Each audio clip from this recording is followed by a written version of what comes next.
जुड़े हुए हैं। और जब एक में एक तरीका, एक बहुमूल्य भ्रष्टाचार विरोधी रहा है और आप इसके साक्षी रहे।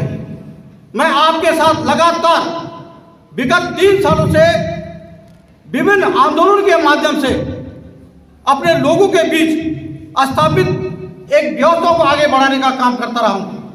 आपने देखा होगा, हमने सर्वप्रथम मालन पुल की रैली की थी, जिसको बहुत अभूतपूर्व सफलता मिली थी। कहां हैं वो लोग आज वर्तमान के राजनीतिक स्थिति के राजनीतिक छत्रप कहां हैं? कब वो आपके बीच में आए, जबकि उनका आना जाना उसी रास्ते से लगा रहता था। लेकिन वर्तमान में उन्होंने उस समय उस चीज को नहीं देखा। जब आपदा आई, आपके साथ कौन खड़े थे? हम लोग खड़े थे आपके साथ। मालन पुल की रैली थी, लालढांग चिल्लर खाल मोटर मार्ग के लिए रैलियां थी, आपके हॉस्पिटल के लिए रैलियां थी। कौन सी रैली इस संगठन के इस महामानव के द्वारा नहीं की गई? हमने लगातार आप लोगों को जगाने का प्रयास किया है। हम लोग आपको जानना चाहते हैं कि आप लोग अगर भ्रष्टाचार मुक्त और सुशासन की व्यवस्था अगर कोटद्वार में स्थापित करना चाहते हैं, तो एक बार एक पूर्व सैनिक विशुद्ध रूप से आपका छोटा भाई, आपका दोस्त, आपका रिश्तेदार है, नातेदार है, और आपकी मूलभूत समस्याओं से वो सरोकार रखता है। आप जरूर उसको इस बारे भारी से भारी बहुमत से जिताने का प्रयास करेंगे। मैं सिर्फ एक बात कहना चाहता हूं, मैं कोटद्वार की जनता से एक निवेदन, और जो व्यक्ति शासन और प्रशासनिक कड़ियों को तोड़कर और जोड़ने का काम कर सकता है, वही इस कोटद्वार के सृजनात्मक और इस कोटद्वार के समग्र विकास की डोर को आगे बढ़ा सकता है। मैं आपसे एक निवेदन करना चाहता हूं, यह समय हमारा अभी बैठने का नहीं है। यह बैठक हमने एक अपने एक अन्य कार्यक्रम में 200 लोगों को मैंने वहां पे संबोधित कर चुका हूं, इसलिए वो लोग यहाँ पे पहुंचे, उनका भी मैं आभार प्रकट करना चाहता हूँ। निर्दलीय के रूप में आप महापौर प्रत्याशी के लिए आप चुनावी मैदान में हैं, और जिस प्रकार से आपका चुनाव सिलेंडर में आपको मिला है, तो जनता के बीच जा रहे हैं, तो कैसा आपको लग रहा है और जनता का प्यार किस प्रकार से मिल रहा है? जय हिंद। मैं निर्दलीय नहीं हूँ। मेरे साथ मेरी कोटद्वार की सम्रांत जनता है, और जहाँ जनता होता है वो निर्दलीय नहीं होता। ये पहले स्पष्ट करना चाहता हूँ।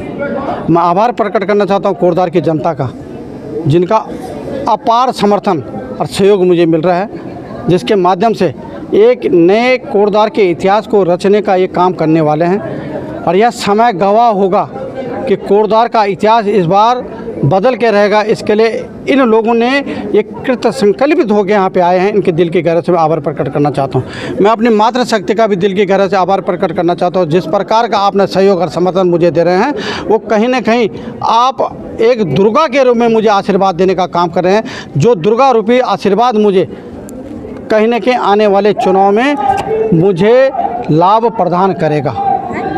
और जहाँ तक रही कोटद्वार के समग्र विकास की बातें, जैसे आप जानते हो कि वर्तमान परिप्रेक्ष्य में आज हमें 24 साल हो चुके हैं। कोटद्वार की मूल समस्याएं जस की तस बनी हुई हैं, उनमें किसी प्रकार का कोई सुधार नहीं हुआ है।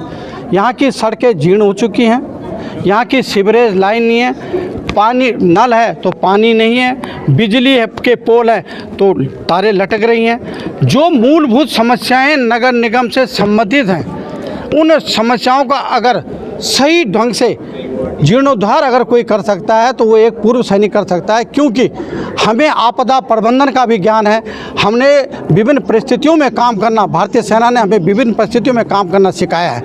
और इन जो परीक्षण रूपी जो हमारे पास मंत्र हैं, उसके माध्यम से हम कोटद्वार की जो मूलभूत समस्याओं को निराकरण करने के लिए हम साकार और मूर्त रूप से हम काम करेंगे। वहीं अगर मैं बात करूं, जिस प्रकार से भाजपा और कांग्रेस ने अपने प्रत्याशी तो कहीं ना कहीं उतारे हैं, कहीं ना कहीं आपने एक निर्दलीय के रूप में जैसे आपने अपना दमखम आप दिखा रहे हैं, तो कहीं ना कहीं उनके लिए एक टेंशन आपने पैदा कर दी है। और जिस प्रकार से भी आप बोल रहे थे कि 2012 का बदला जो पूर्व सैनिक को हरा के कोटद्वार की जनता ने लिया था, उसे मैं यहाँ पूरा करूँगा, तो किस प्रकार से आप इसको देख रहे हैं? देखो, हम निर्दलीय नहीं हैं। मैं अभी भी कहना चाहता हूँ, मैं निर्दलीय नहीं हूँ। मेरे साथ कोटद्वार की जनता सम्रांत जनता है, और जहाँ जनता हो वहाँ बदलाव संभव है। और इसी जो एक जन सरोकार की जो बातें होती हैं वो एक समर्थन के माध्यम से, एक संख्या बल के माध्यम से पूरी की जाती हैं। और जब ये संख्या बल आपके साथ रहती है तो कहीं ना कहीं आपको एक शक्ति प्रदान होती है, और वो शक्ति एक नए जीर्णोद्धार की एक नींव को रखने का काम करती हैं। मैं इतना ही कहना चाहता हूँ कि अगर इन लोगों ने मन बनाया है, इन लोगों ने कुछ सोच रखी है, तो 23 तारीख को आपको इसका प्रतिफल आपको ज़रूर दिखाई देगा। और मैं कोटद्वार की जनता से अपील करना चाहता हूँ कि आने वाली 23 तारीख को मेरा चुनाव चिन्ह सिलेंडर है। उस सिलेंडर को पहली बार भी कुछ लोगों के कुछ चक्र के माध्यम से कुचलने का काम किया गया है।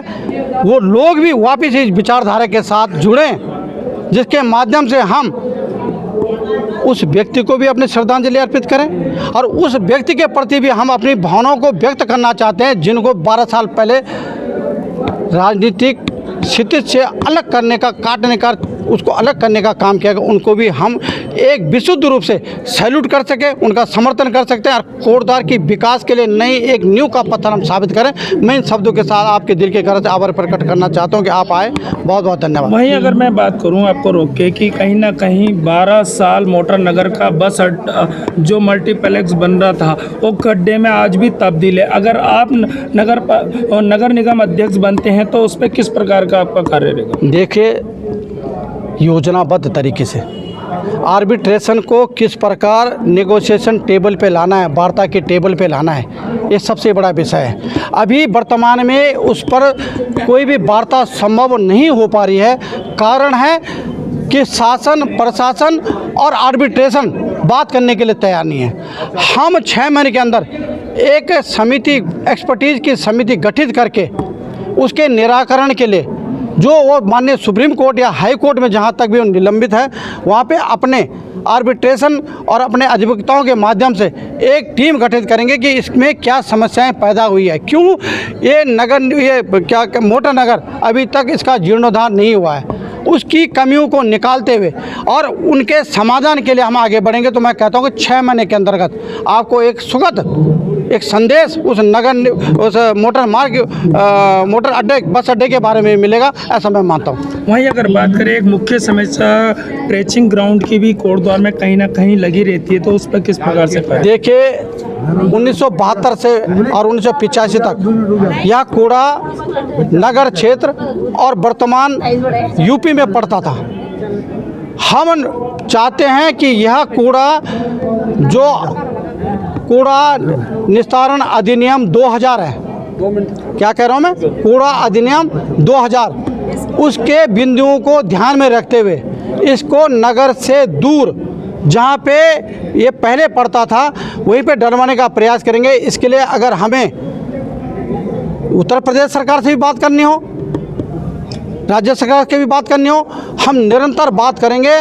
और उसको, क्योंकि वर्तमान में कूड़ा प्रबंधन एक बड़ी समस्या है कोटद्वार की, इसको हम अन्यत्र 6 महीने के अंदर इसकी व्यवस्था को हम आगे करने का हम प्रयास करेंगे। मैं इतना ही इस समय कहना चाहता हूं, क्योंकि ज़्यादा बातें और ज़्यादा जुमलेबाजी करना ठीक नहीं है।